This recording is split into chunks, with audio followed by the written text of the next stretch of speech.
Scottie Scheffler just answered a question about the Grand Slam, and the way he answered it says more about Rory McIlroy than anything Rory has said all year. One quiet response, one completely different philosophy about what winning actually means, and it's already splitting the golf world into two camps. This isn't about one interview. This is about two of the top 3 players on the planet holding fundamentally opposite views on what a career is supposed to be built around. And right now, only one of them has actually completed the career Grand Slam. Honestly, I think Scheffler's answer was a quiet correction aimed directly at how Rory has talked about majors for the last decade. Do you think Scheffler was subtly calling out Rory's approach to the Grand Slam, or am I reading tension into something that isn't there? Drop it in the comments right now.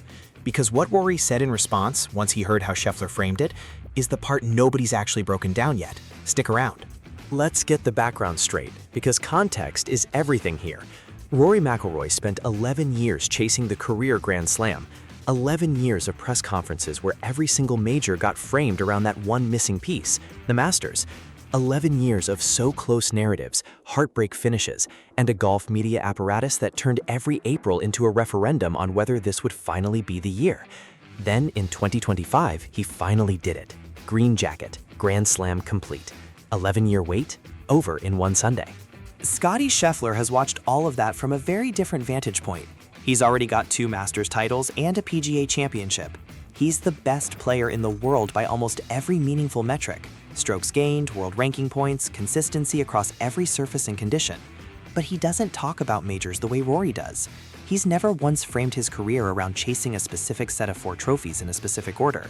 So when Scheffler got asked directly about the Grand Slam conversation, about whether it's something he thinks about, whether it drives him the way it clearly drove Rory for over a decade, his answer wasn't just different in content, it was different in philosophy. And that difference is exactly what's got golf fans arguing right now. Because if you've spent the last year watching golf media build up Rory's Grand Slam pursuit as the defining storyline of his career, and then you hear the current best player in the world essentially reject that entire framework, you start asking an uncomfortable question. Think about how different these two paths have actually looked from the outside. Rory's career got broken into chapters by major championship media coverage, the search for the career slam, the missing piece. Will this finally be the year? That framing shaped how casual fans understood him for over a decade, even when he was winning regular tour events left and right in between those major championship near misses. Scheffler doesn't have that chapter structure attached to his name. He just has a growing list of wins, one after another, without a singular quest hanging over any of them. That's not an accident. That's 2 players making very different choices about how much control they're willing to hand over to the story other people are telling about their careers. Was Rory chasing the wrong thing this whole time? That's what we're getting into next. Scottie Scheffler is the #1 player in the world. 2 Masters, a PGA championship, an Olympic gold medal. A resume that, at this point in his career, already rivals players a decade older than him. He's not someone who lacks credibility to speak on this topic. What makes his answer surprising is the contrast. This is a guy who wins constantly, who's built an entire public identity around being unbothered, low-key, almost boring in how he talks about his own success. And when he addressed the Grand Slam question directly, he said that the career Grand Slam isn't something he thinks about chasing, that he plays each major as its own tournament, without stacking meaning onto it based on what trophy is missing from a shelf. That's not a shot at Rory on its face, but think about what it means in context. Imagine spending over a decade of your career with every single major, every single press conference, every single Masters Sunday framed by reporters and fans and commentators around one specific gap in your resume. Imagine that gap becoming the entire story of who you are as a golfer for 11 straight years. Now imagine the current best player in the world telling reporters that framing your career around one specific trophy or one specific sequence isn't how he thinks about the sport at all. That's not a direct insult, but it's a philosophical rejection of the exact framework that shaped Rory's entire major championship narrative. Scheffler just said the quiet part out loud. The players around both of them noticed, because for years, the Grand Slam narrative wasn't something Rory created for himself entirely. It was something golf media built around him, tournament after tournament, year after year, turning every major into a Grand Slam referendum, whether he wanted that framing or not. Scheffler, by refusing to engage with that same framework for his own career, essentially said, "I don't need my career defined by external checklists. I just need to keep winning." Think about the caddies, the coaches, the guys inside these locker rooms who hear both versions of how their players talk about majors. One version treats every Sunday at Augusta like a referendum on 11 years of unfinished business. The other treats it like Tuesday. Those two approaches produce two completely different pre-round routines, two completely different relationships with pressure.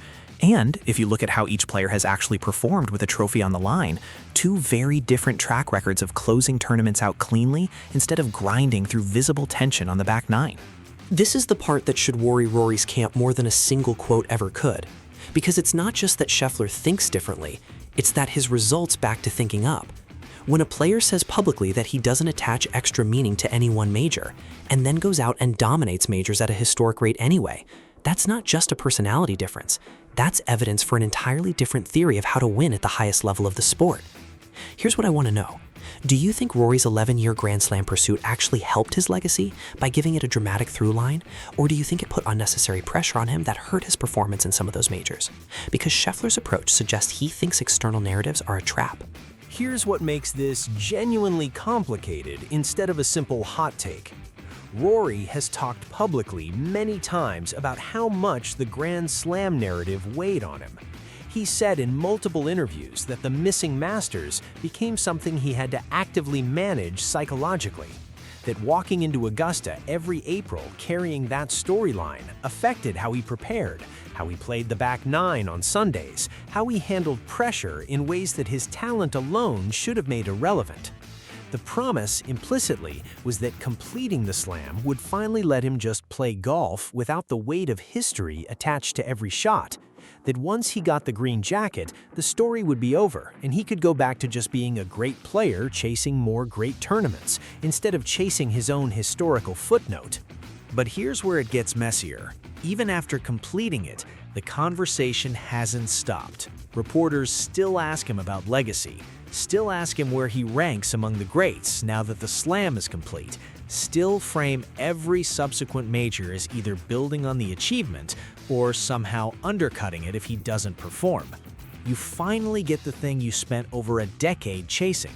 You think the story is finally going to change, and instead the golf media just moves the goalposts and starts asking you to defend the achievement instead of just letting you enjoy it.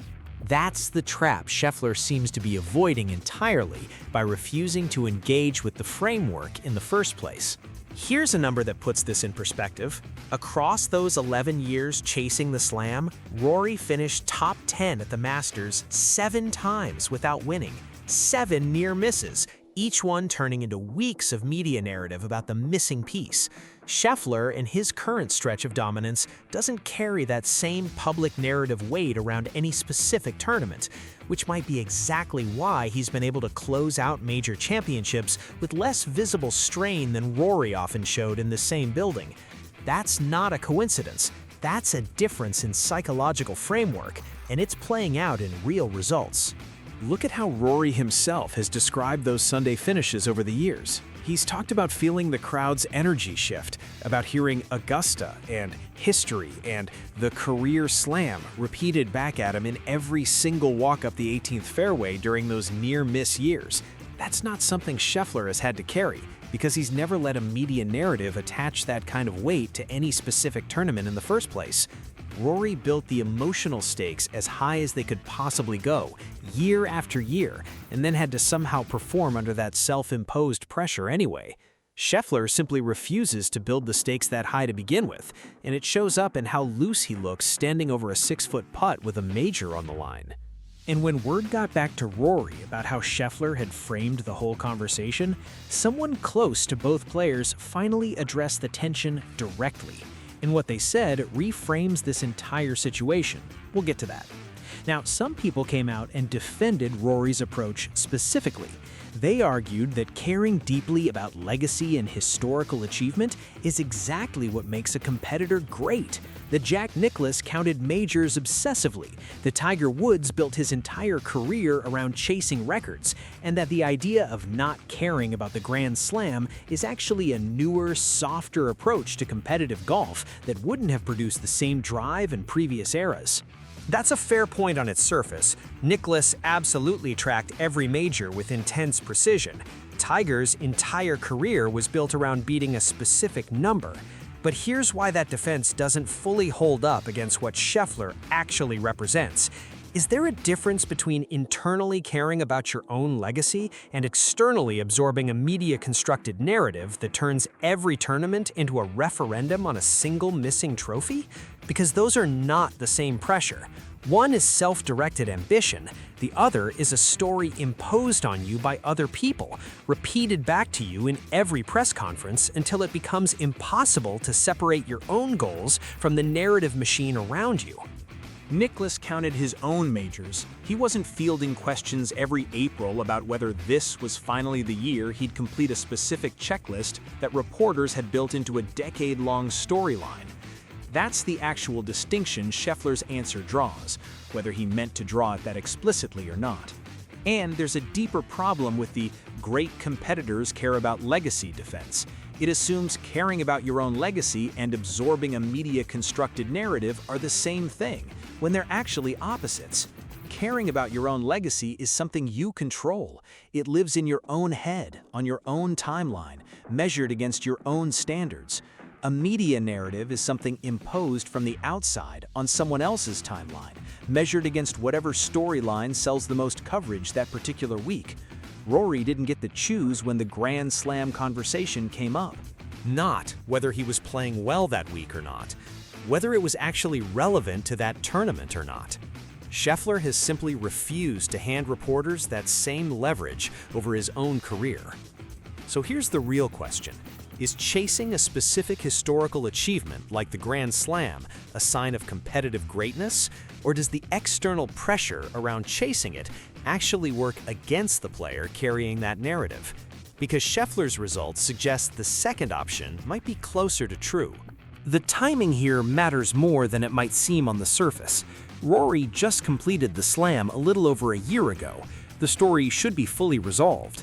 Instead, Scheffler's comments have reopened the entire conversation right as both players are heading into another major championship season, with everyone watching to see how each of them performs under a completely different kind of pressure. Think back to Greg Norman in the late 80s and early 90s. Norman was, by talent, one of the most dominant golfers of his generation, but he became defined by the majors he didn't win instead of the ones he did, because the media narrative around him got locked into near misses and collapses. That narrative followed him for the rest of his career, shaping how fans remembered him even more than his actual results did.